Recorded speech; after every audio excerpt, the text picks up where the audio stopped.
আমি তো আরএসএস এ ছিলাম, তো তাদের থেকে বেরিয়ে চলে আসার পরে গত 40 বছর ধরে আরএসএস এর বিরুদ্ধে কাজ করে যাচ্ছি।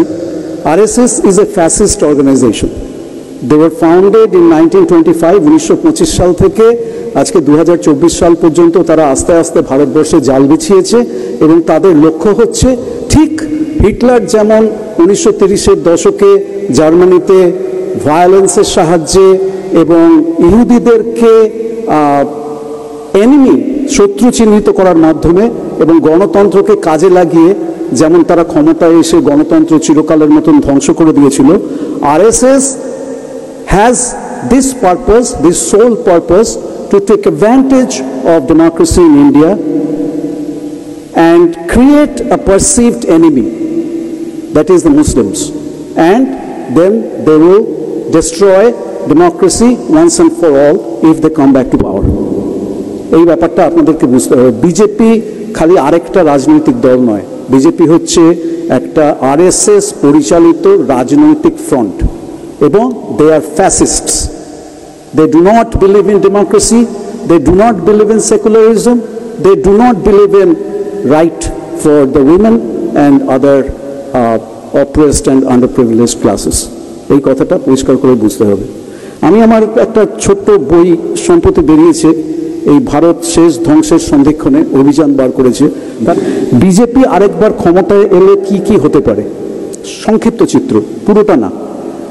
1, 2025-এ আরএসএস এর 100 বছর পূর্তি, ভারতকে হিন্দু রাষ্ট্র ঘোষণা। নাম্বার 2, অর্থনীতির সম্পূর্ণ বেসরকারীকরণ। নাম্বার 3, মার্কিনী মডেলে সর্বময় কর্তৃত্বে রাষ্ট্রপতি বা প্রেসিডেন্ট চালিত সরকার। 4, ইসরায়েল মডেলে সংখ্যালঘুদের প্রান্তিক শ্রেণীতে পরিণত করা এবং তাদের কর্ম ও বসবাসের স্বাধীনতা চূড়ান্তভাবে খর্ব।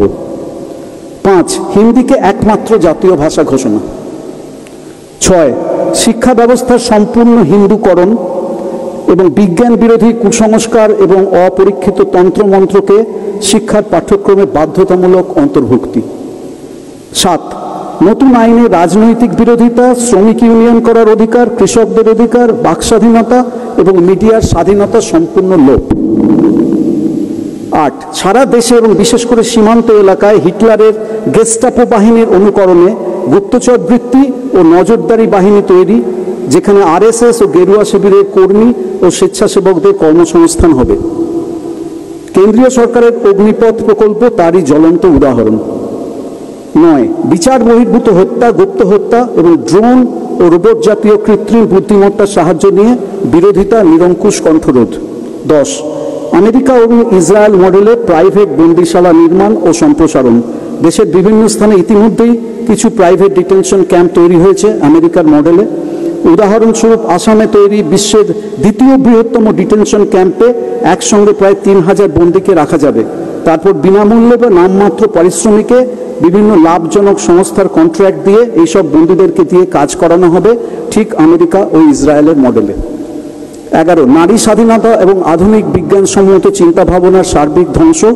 12, পাকিস্তান, বাংলাদেশ ইত্যাদি দেশের বিরুদ্ধে আগ্রাসন, অখণ্ড ভারত প্রতিষ্ঠার লক্ষ্যে। 13, জাতীয় সঙ্গীত এবং জাতীয় পতাকার পরিবর্তন। এবারে আপনারা ভেবে দেখুন কি করবেন। নমস্কার।